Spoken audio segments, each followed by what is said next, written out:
আমার গান শুনে সাকিব খান বসে বসে এমন একটা জায়গা। হ্যাঁ, সিনেমা হল যে কয়টা বেঁচে আছে সাকিব খানের জন্যই। বাংলাদেশের অমিতাভ বচ্চন সাকিব খানকেই আমি বলবো। আমার বেশ কিছু কাজ সামনে আসবে।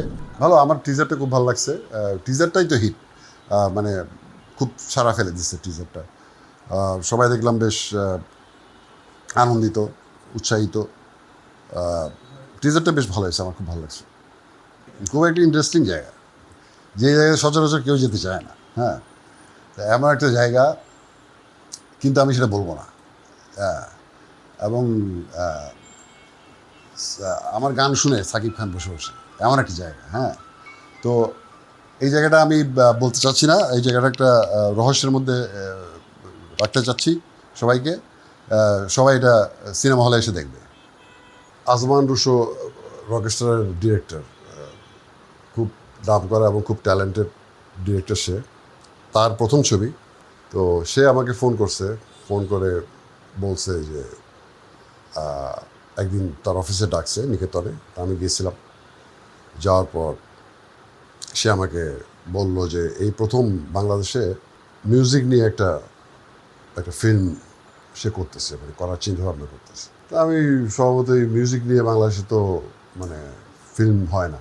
তো আমি বললাম যে কী ধরনের, বলে কি এটা একটা রক স্টার গল্পটা বললো। তো বেশ ভালো লাগলো। অনেক মানে আমাদের যে জীবনটা, আমরা যারা স্টেজে গান গাই, গান বাজনা সংক্রান্ত একটা ফিল্ম হচ্ছে, এটা আমি মানে খুব উৎসাহিত হলাম। আমার খুব ভালো লাগলো যে নাইস, গল্পটাও শুনলাম বেশ ভালো, আমাদের নিজেদের জীবনের সাথে প্রায় 70% মিলে গেছে।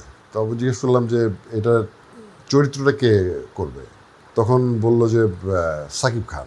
তা আমি নিজেই সাকিব খানের খুব ভক্ত, আমার খুব ভালো লাগে। বাংলাদেশে একজন মেগাস্টার সাকিব খান, অনেক ট্যালেন্টেড একজন অ্যাক্টর। তা আমি তো বললাম যে গুড চয়েস, খুব ভালো। মানে কেউ যদি পারে এই চরিত্রটা, কারণ সাকিব খানই পারবে। কারণ সাকিব খানকে আমি দেখছি যে সে প্রত্যেকটা ব্যাপারে খুব সিরিয়াসলি নেয় সে। তো এবং সে অনেক দিন ধরে বাংলাদেশে অভিনয় করতেছে এবং টপ লেভেলটা সে ধরে রাখছে। লাস্ট আই থিঙ্ক 27 ইয়ার্স ধরে সে টপমোস্ট যে অবস্থানটা, সেটা সাকিব খান বাংলাদেশে ধরে রাখছে। আর যে সময়ে বাংলাদেশের ফিল্মের খুবই খারাপ অবস্থা ছিল, একটা সময় সিনেমাতে কেউ যাইতো না দেখতে, মানে সিনেমা হলগুলো প্রায় ভেঙে ফেলতেছিল, মানে বন্ধ হয়ে যাচ্ছিল। তো ওই টাইমটাতে সাকিব খান মানে শক্ত হাতে জিনিসটা ধরছিল সে, যে ওর ওর জন্যই সিনেমা হল যে কয়টা বেঁচে আছে সাকিব খানের জন্যই। সো ওই জায়গা থেকে আমার আসলে সাকিব খানের উপর একটা রেসপেক্ট আছে, যে এই ছেলেটা অনেক দিন ধরে অনেক কষ্ট করে মানে একটা ভালো কাজ করতেছে এবং প্রত্যেকটা কাজে সে খুব সিরিয়াস এবং গ্র্যাজুয়ালি হি ইজ ডেভেলপিং। দেখতো সে সুদর্শন, তার ভয়েস, তার সব কিছু মিলে আমি বললাম যে রুশো গুড চয়েস, মানে সাকিব খানই একমাত্র পারবে। সাকিব খান লোকটা খুব ভালো, মানে আমার এর আগে ওরকম পরিচয় হয় নাই, ছিল না।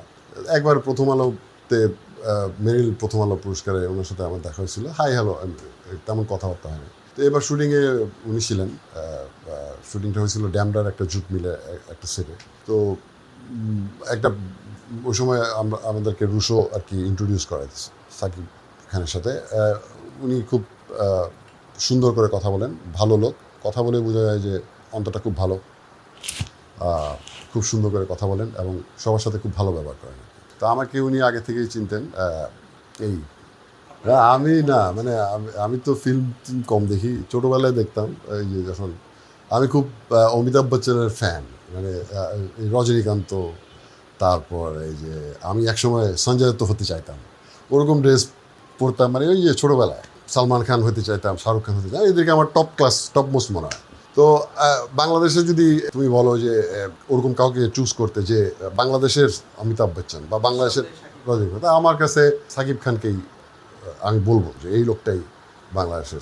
সেই সুবাদে আমি আসলে বলছি জিনিসটা। ইজ এ গ্রেট গাই। মানে যেমন এই ফিল্মে সাকিব খান অনেক স্টাডি করছে, যে চাটকেরে এসে যে একটা মিউজিশিয়ানের পার্ট সে রোল করতেছে।